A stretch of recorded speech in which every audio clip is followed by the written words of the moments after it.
After entering the temple, the girl looked around herself.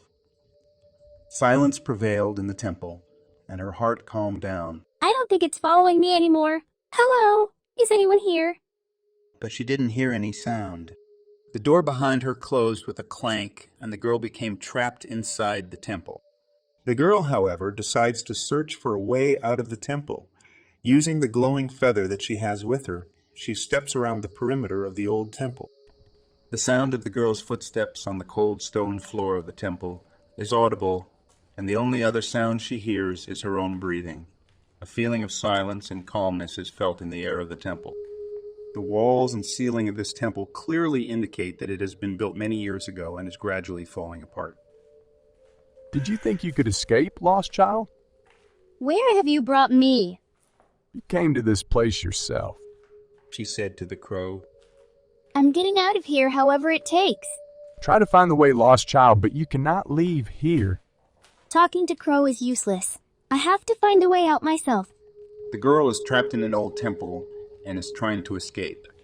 While wandering around the temple, she comes across an underground tunnel and hopes to use it to escape. However, upon entering the tunnel, she realizes she can't go back up. Suddenly, the sound of Crow echoes through the tunnel. Get the feather from the lost child.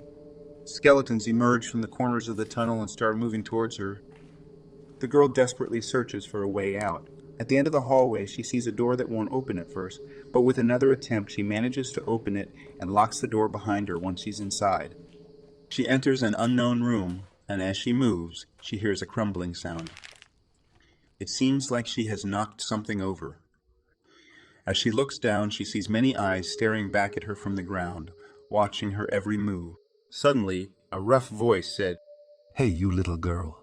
The big door with the scary face is staring at her. Hurry up and give me my snacks, or I won't let you pass." The girl was surprised and did not know what the snacks were. The girl asked from the door.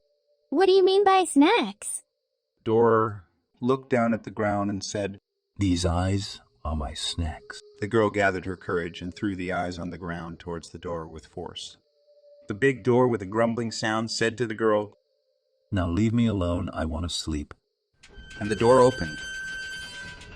After entering the hallway, the door closed calmly, and a funny sound like snoring was heard. The girl moves calmly down the hallway, sensing an unpleasant odor and hearing faint moaning sounds. Suddenly, several black spirits emerge from under her feet, causing her to become terrified and try to escape from them.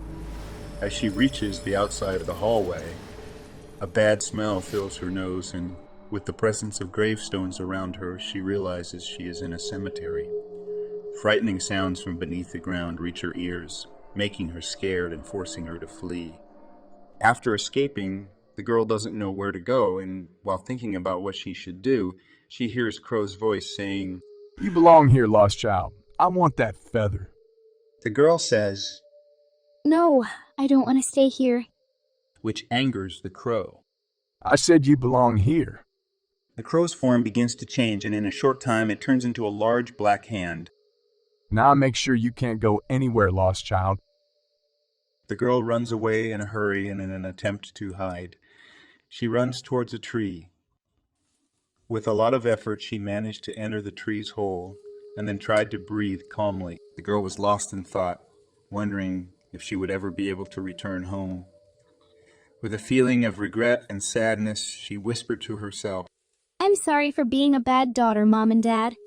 Darkness and hopelessness filled her heart, and she closed her eyes slowly.